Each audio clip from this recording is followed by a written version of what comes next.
Capsule temporelle qui a été scellée sous terre pendant exactement 50 ans. À l'intérieur, il y a des lettres laissées par les premiers étudiants de l'école, le jour du 50e anniversaire de l'école. Les lettres dans la capsule ont été distribuées comme souvenir aux nouveaux étudiants de l'école. Quand les lettres ont été ouvertes une par une, tout le monde a reçu divers dessins colorés. Mais un seul garçon a ouvert sa lettre et a trouvé une feuille remplie de chiffres serrés. De retour à la maison, il l'a donnée à son père avec perplexité. Son père, Jacques, est justement un professeur de physique astrophysique à l'université. Jacques, très sensible aux chiffres et aux événements mystérieux, a commencé à étudier cette séquence de chiffres par curiosité. Il a isolé une série de chiffres qui lui semblaient familiers et a tenté de les diviser en groupes. Le premier groupe semblait correspondre à une date, 01091.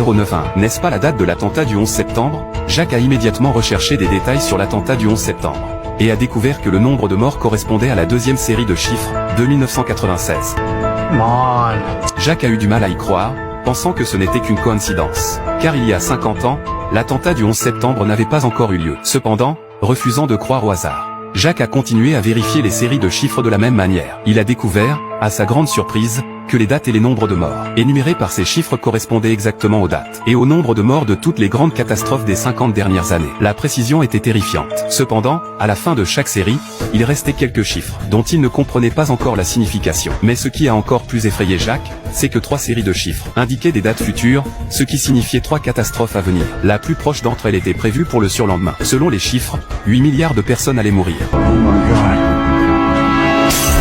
Le lendemain, Jacques a précipitamment informé ses collègues de tout cela. Mais ces derniers, croyant en la science, ne l'ont pas cru. Ils lui ont demandé ce que signifiaient les chiffres non entourés. Jacques ne savait pas comment répondre, car il ne comprenait pas non plus. Mais pour prouver que sa conclusion était correcte, Jacques a passé toute la nuit devant la télévision, à suivre les nouvelles du monde entier. Jusqu'à ce qu'il s'endorme l'après-midi suivant, aucune catastrophe ne s'était produite. Le soir, en allant chercher son fils à l'école, Jacques a été pris dans un embouteillage grave. En attendant, Jacques a jeté un coup d'œil au GPS. Et il a soudain réalisé quelque chose. Il a rapidement sorti la feuille de prédiction de son sac. Et en la comparant, il a compris que les chiffres non expliqués représentaient la longitude et la latitude. Et maintenant, ces coordonnées correspondaient à l'endroit de la prochaine catastrophe. Si la prédiction était vraie, le désastre allait frapper ici. Face à cette situation, Jacques est rapidement sorti de la voiture et a demandé aux policiers qui réglaient la circulation ce qui se passait et s'il y avait des blessés. Les policiers ont répondu qu'il ne s'était rien passé de grave et lui ont demandé de retourner dans sa voiture. À ce moment-là, l'un des policiers a soudain levé les yeux vers le ciel avec une expression de terreur,